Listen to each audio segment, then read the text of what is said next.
and you find it helpful, please turn into Luke chapter 1. This is where we will spend our time today.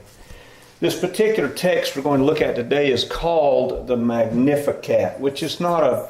I remember when I was a kid reading that, I thought, what does that mean? Is it talking about... little kid, I thought it was talking about a cat when I would hear that in church. But it actually, Magnificat means to magnify. And it's from Latin. Magnificat anima mea dominium. That is, I will magnify God. That's what it means. And it's a hymn. And if you go on YouTube right now, you can find this hymn sung in a lot of different ways. It's really a beautiful piece of music. I mean, it's worth going to YouTube and finding those places where it's been performed and recorded. But it's Mary singing out, according to, I'm guessing, Luke interviewed her and she sang him this song or recited it to him. So let's take a look at the text. I'll begin reading in verse 46. Mary said, "My soul magnifies the Lord, and my spirit rejoices in God my Savior. For he's been mindful of the humble estate of his servant. From now on all generations will call me blessed. The Mighty One has done great things for me, and holy is his name. His mercy extends to those who fear him from generation to generation. He has performed mighty deeds with his arm. He has scattered those who are proud in their inmost being. He has brought down rulers from their thrones. He has lifted up the humble. He has filled the hungry with good things, but he has sent the rich away empty. He has helped his servant Israel and remembered to be merciful to Abraham and his descendants forever, even as he said to our fathers." Mary stayed with Elizabeth for 3 months, and then she returned home. She's just overcome with gratitude. Now that's, in some ways, to my mind, a difficult concept for me to grab hold of. You know, Mary's not the icon that we see in the Christmas cards. She's not. She's a 14 or 15-year-old Palestinian girl in the Roman Empire, Jewish girl. And she's just a peasant in this huge empire. She's nobody. She has no status. She has no clout. And she's being asked by God to perform this mighty task. When you think about it, you're going to bear the son, my son, into the world. I look at that and I think, if she could look ahead, I wonder, and let's face it, at this point when Luke records this, Jesus is risen already.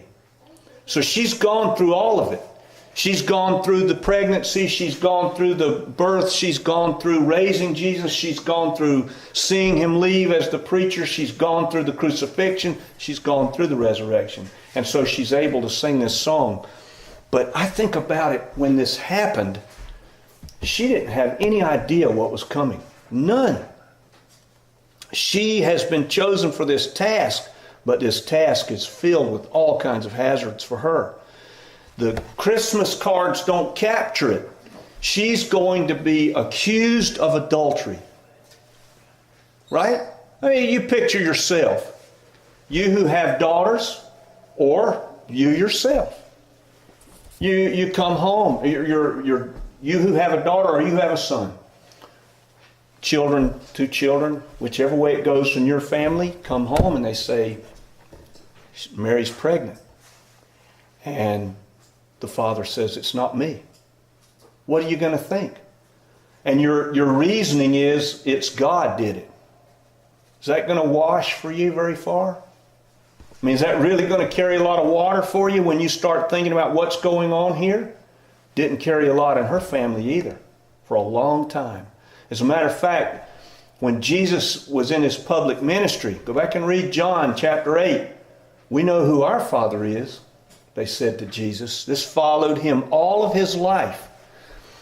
Now, she's looking at it from the perspective of a Jewish girl. And for a Jewish girl, a baby is a gift, a supreme gift.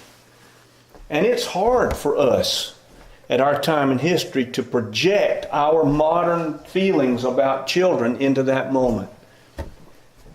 It's this amazing thing that's going to happen to her, that just as a Jewish girl, she looks at in a way that none of us look at anymore. We don't look at things like this anymore. If you don't believe it, look at the abortion statistics in our country, 1.5 million a year. We don't look at children like they looked at children. For her, this is the most amazing gift. It's a miracle. I remember when I was living in New Jersey, the first band I traveled with, I got $50 a week when we traveled. That's what I was earning for traveling as a guitarist in this band. And I had to find other means of income. So I started doing what I do for a living now, just on the side. I'd get a day here, 2 days there, whenever we were off the road, pick up some work. And this family from the church we were attending there in Ocean Grove, New Jersey, took us in. And they said, you know, you guys, you're eating at McDonald's 3 meals a day, 7 days a week. Come over to our house. We're feeding 12 people every day. We can feed 2 more. Just come over and have 1 meal a day that's really a meal. So that's what we did. The Frank family, and they took us in.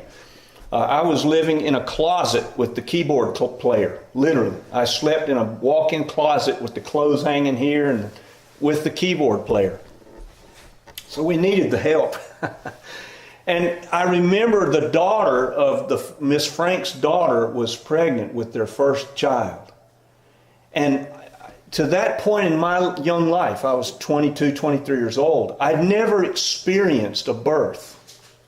I had never understood it. And I'd only been a believer for a few months. And this baby came, and it just washed into my soul. This is a new person. I'd never thought about it. The miracle, this is a person that wasn't here before. Now they are. That's an incredible thing. Well, we suffer so much in our culture from the need to be self-actualized that children are really kind of many times in our way in this culture. Mary, that's not the way it was for her. They're so communitarian in that culture, the Jewish culture at that time in history, that for her, this is just the miracle that it actually is, even though she can't see ahead to know what it's going to cost her to have this child. I remember when we read this text, the gospel text, we read it in our Bibles, we come to the place where there's Malachi, and then there's usually a blank page and it says, the New Testament. That's the way our Bibles are arranged. You have to read this from an Old Testament perspective because that's where Mary lives. It is the New Testament in a Bible, but that's just a demarcation for our convenience. Mary is living in the Old Testament. All they have are the Torah and the prophets and the sayings. So for her, this is just like Hannah. Hannah prayed and prayed and prayed for a son or a child. And God gave her Samuel, which means the one who was asked for. So that's the perspective here. Now, there are 3 things that this passage points to that change everything about the world we live in. 3, William Barclay calls them revolutions. That's probably not too far off the mark in terms of what they mean. The first one is a moral change, a huge moral change. God is turning the world of station upside down in this universe. In our world, through this little text that we just read, He is showing us how the whole world's going to be turned upside down. We hold ambition as something very, very, very important. You got to be somebody. You got to do something. What are you doing with your life? Where are you going? What are you going to be when you grow up? All those kinds of questions. And we value those things. We want people to become what they can be in a good way. Mary saw herself different. She uses the word here, handmaid, it says in most translations. You know what the handmaid was in the house? If you wanted to be a really good one, nobody knew you were there. The table would be set, the food would be put out, the food would be cooked, the clothes would be washed, the foot washing trough would be cleaned out, people's feet would be washed. Everything that you and I would take for granted in our day as somebody serving us, kind of like at a really fine hotel. You don't want a staff person coming in there and bugging you. You just want the towels to be new ones. And we just want the bed to be turned up and made. We want all those things, but we don't want to see those people that do that work. That's the handmaid. The best handmaids were invisible in the household. Mary's looking at this task and saying, let it be so to your handmaid, Lord. She's looking at herself in a very different way. And for you and me, who follow Jesus, that's what we are. That's what we are. There's no ambition in following Jesus. You say yes to Jesus and that's it. You and I become followers then, disciples for the rest of our life. To see ourselves otherwise is in some ways to court ambition and pride. And those things are destructive to us. Don't we love this? I mean, think about how many fables have you heard and I heard throughout my life, our lives, where the low person gets lifted up. That's Cinderella, right? That's what happens. Cinderella's this nobody. Her sisters and other people, they're all known people. Cinderella's not even known. She's hidden from everybody. And we love it. At the very end, Cinderella gets found out to be who she is and everybody lives happily ever after. We love that kind of story. Why do we love that story? I think it's something that reminds us of something. I really do. And it reminds us of the fact that that's who we are until God says we're somebody. And then we really are somebody. Then there's a social revolution. We look around at people and look, I'm as guilty of this as anybody. What are they wearing? How do they present themselves? Somebody comes in and their body's covered with ink. Or their pants are way down on their rear end. Or they don't smell good. Or they're dressed in a way that just doesn't even look remotely appropriate for common clothing in our culture. Or their clothes are really, really dirty. And they're in a nice place that way. And we make all kinds of judgments about them right away. Every person on this earth, I don't care who they are, what they look like, what they say, what they do, criminals, think of the most terrible person you can think of in your mind, whoever that is. Just picture that person's face. That's an image bearer. That person bears the image of God. Every person. C.S. Lewis said this so well. He said, if we could take the most common base person we can think of and see them the way God sees them today, we would be tempted to fall down and worship them. That's how God sees people. Everybody is sacred because everybody bears the image of God, no matter who they are. Everybody. It's not possible to speak of somebody as common. Becky and I watched this movie. I love these kinds of movies. You like the Pixar movies where it's kind of a cartoon, but it's computer generated, so it looks almost real. I mean, it's amazing what they do. Just you see things like water in these cartoons, and it just looks like water. And you find out they spent $50,000 for that 3 minutes of water on that film. Well, one of them is called The Incredibles. And I love that movie. I've watched it about 6 or 7 times now. It comes on TV and I own it. And I'll sit there through commercials and watch it, because I just like it. The bad guy is named Syndrome. He starts out in the movie, Mr. Incredible is this guy who's super strong, bullets, nothing can hurt him, like Superman, really. Except he doesn't fly, but he can jump and stuff really far. And he's doing good things. These people who have these superhero capabilities, there are lots of them in this movie. They're called supers. That's what they're all called. Well, Buddy is this little kid. He's about 12 years old. Voice hadn't changed yet. He wants to be a super too. And he's real smart. And so he builds things that will help him be a super. So Mr. Incredible shows up at a crime scene with this guy who's trying to bomb his way into a bank. And Buddy shows up with his rocket boots that he's built. And he's going to help Mr. Incredible. And Mr. Incredible keeps saying, look, Buddy, you got to go home, go home, go home. I don't need you, go home. And Buddy just wants to help. And then at the very end of this, Buddy actually creates a scenario where they blow up half the town.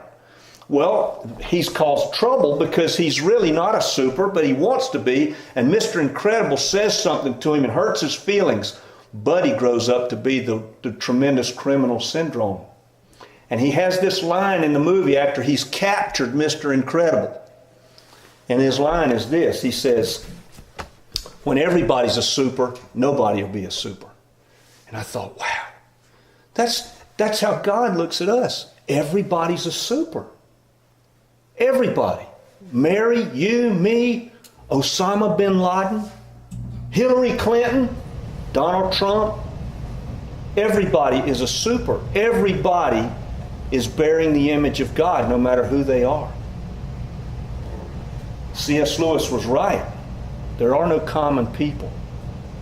Then you've got an economic revolution. Now, this one is really tough for us because we live in a culture where right side up to us is work hard, earn a lot, be comfortable. Nothing wrong with any of that. I think our culture, what it does is it captures evil and turns it to a greater good. The evil is we're all selfish. Right? One computer's not enough, need 3. The car we're driving, need a better one.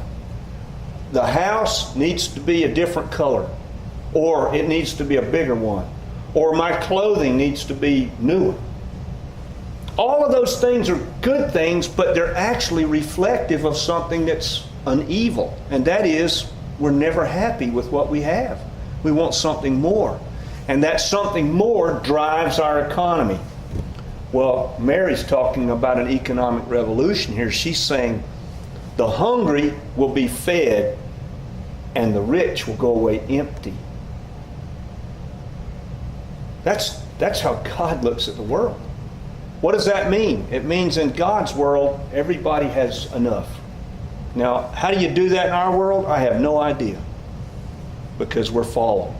But there will come a day where everybody will have enough. And God will make sure of that. But think about it from our point of view, how hard that is for us. How many stories do we hear? We love to hear the story of somebody who's really, really rich and they get chipped down. Look at TV shows that we've got, like Entertainment Tonight, and some movie star just made $20, $30 million making a movie, and then they get caught doing something and now they're in a lot of trouble. We love that. Oh yeah, he's going to get his, she's going to get hers. We have a saying in our culture, what goes around comes around. That's a lie. There are lots of people that live their whole life and just get away with it. Lots of them. There's a day coming when they will not. There's going to be justice. The rich will go away empty. All their money, when they stand in front of God, is not going to make any difference at all. All of the station they have in life, whoever they think themselves to be, God, I got elected to office 10 times. That's great. What did you do with Jesus? That's the only question that's going to matter to him at that moment. And I guarantee you, it'll matter to them at that moment too, I'm sorry to say. Isn't it interesting how we look at people who are wealthy and we look down upon them in a certain way? Because what we're seeing, I think, is a reflection of our own desires in that person being fulfilled. We want to have a lot too. In Star Wars, I know that probably nobody in this room likes Star Wars but me, so I'll just have to take that for what it's worth. You've got, they like it? Oh, right, me too, man. I just saw the movie, I loved it. Anakin is a kid in the first installment of this series who's just this really nice little kid. He's a slave. His mother's a slave. But he's really good-hearted. And he's found to be filled up with this stuff that makes him somebody special with regard to their particular way of looking at people. And so he's going to grow up to be this hero, a Jedi Knight. But then suddenly he's going to turn into the worst villain of the whole series of all of the movies, Darth Vader. How does that happen? Somebody interviewed George Lucas and they said, George, how is it that this kid turned into Darth Vader? He said, easy. Greed, the desire for power, the desire to be able to make things happen for myself, the desire for reputation, the desire for prestige, and seeking those things in a bad way. turn this little child into Darth Vader. Well, it's no different from us at all. Anybody can be turned this way. You know, the sentimental aspects of who Mary is are important things, but those sentimental aspects aren't always there for us. There are people who rise up, they do it on the backs of other people, they live their whole life well-fed and happy, and they die in that condition, and they never get caught out. We talked about it a little this morning, and we got in here this morning, instead of Sunday school, we wound up talking about politics. And I feel that frustration. There are people in our world right now who've got more money than you and I can imagine in this room, who have gotten it by doing evil things, and they're still enjoying what they've gotten. And you and I may go to our grave before they do. We will never see them, perhaps, get what they deserve. They'll never pay the cost for it. They are the ones Mary speaks of as being full. They are. They're full. But the full will go away empty-handed. That's a frightening thing when you think about it. How has God shown His mercy to Abraham and Abraham's descendants in this text? That's what Mary says has happened. How has He done it? Well, He's made a way for you and for me. That's how He's done it.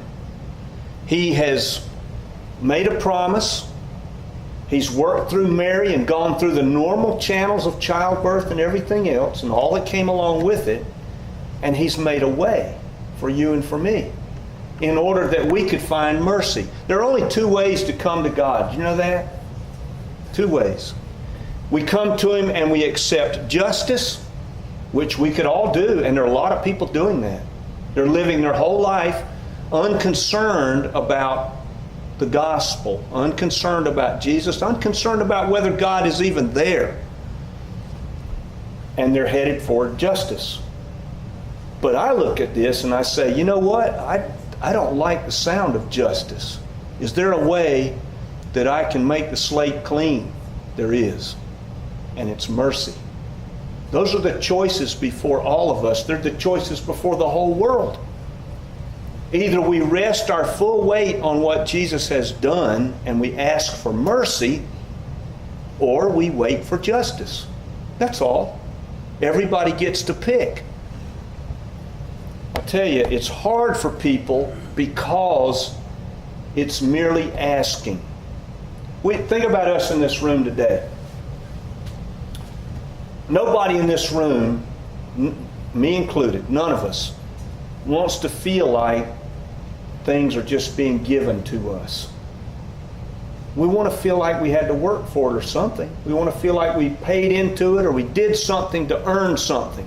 All of us want that. It's the basis of our whole culture, really. It's going the other way, but that's the basis of it, right? You want to feel good. We want to feel like we earned it. And that's why people find the gospel so difficult, because you can't. We can't earn anything. All we can do is come with empty hands and turn them up and ask. That's the same way God's made for everybody.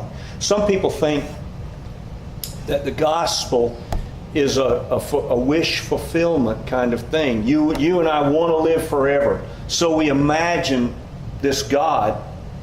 We imagine this gospel. We imagine all this because it's a way that our imaginations grant us our wish, which is when we leave this world, we'll live forever.